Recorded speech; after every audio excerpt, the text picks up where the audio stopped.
Hello everyone! Tayo po ay magluluto ng pork buto-buto na sinigang.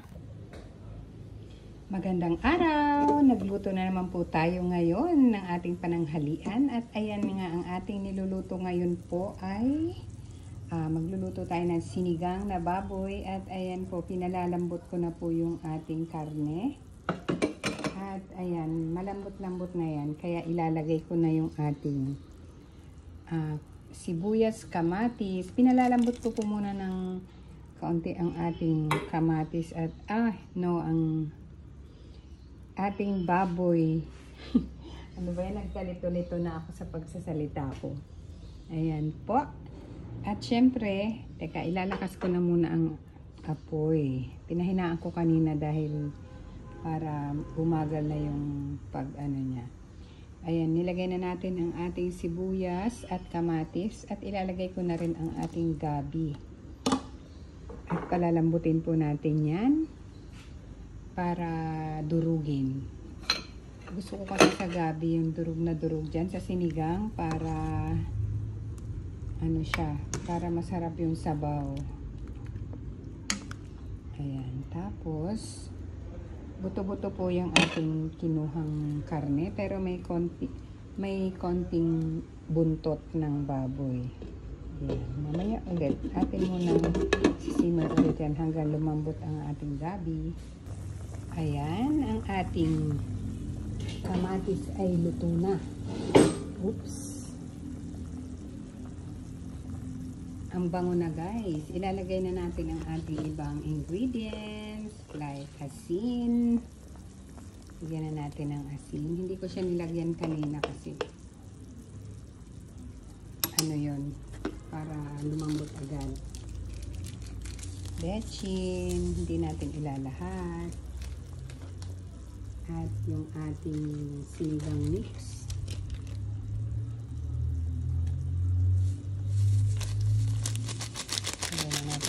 Sinigang mix, nilahat ko yung 22 grams na original sinigang mix. Hindi kasi ako nakabili ng gabi na sinigang mix. So, meron pa ako dito natitira na kalahati nung nakaraan kong wala na to sa kalahati. Gusto kasi ng mga anak ko ay yung maasim na maasim. Ayan po. Siyempre, malambot na yung ating ibang dyan. Pero dudurugin ko muna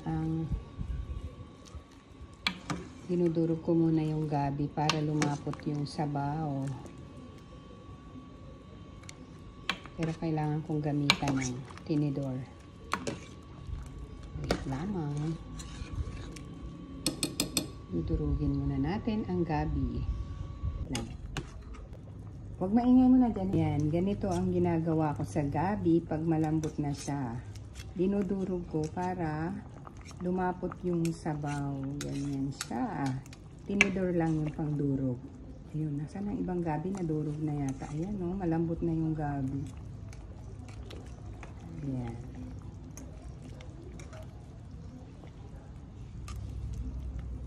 Okay. Ayan, nadurog na natin yung ibang gabi pero meron pa rin okay na yan dahil konti na lang yung hindi natin nadurog. Tapos, ilalagay na po natin yung ating ibang gulay. Itong okra at ang tawag dito sa sigarilyas dito sa Nasugbu ay kalumismis. Pero alam ko sigarilyas ito. Ayan, lagay na natin dyan. Ako kasi magulay ako, gusto ko maraming gulay. Pero alam nyo po ba ang kulang dito na hindi ko nabili? Dahil sa daming tao sa palengke, nakalimutan ko na ang isang gulay, ang labanos. Pero okay na yan. Sasabay ko na din yung mga tangkay ng ating kangkong dahil medyo matigas yan eh. Ayan siya. Then, hintayin lang natin. Mag-simmer muna natin. Siguro mga 10 minutes enough. 5 to 8 minutes siguro. Para lumambot yung ating mga gulay na yan. At ang sarap na ng amoy, guys. Lakasan na natin ang apoy. O, diba? Ang daming gulay. Ganyan ako magluto ng sinigang. Super daming gulay. Ayan. Pwede nang ilagay ang ibang sangkap pa. Itong sili. At ilalagay ko na rin yung dahon ng ating kangkong.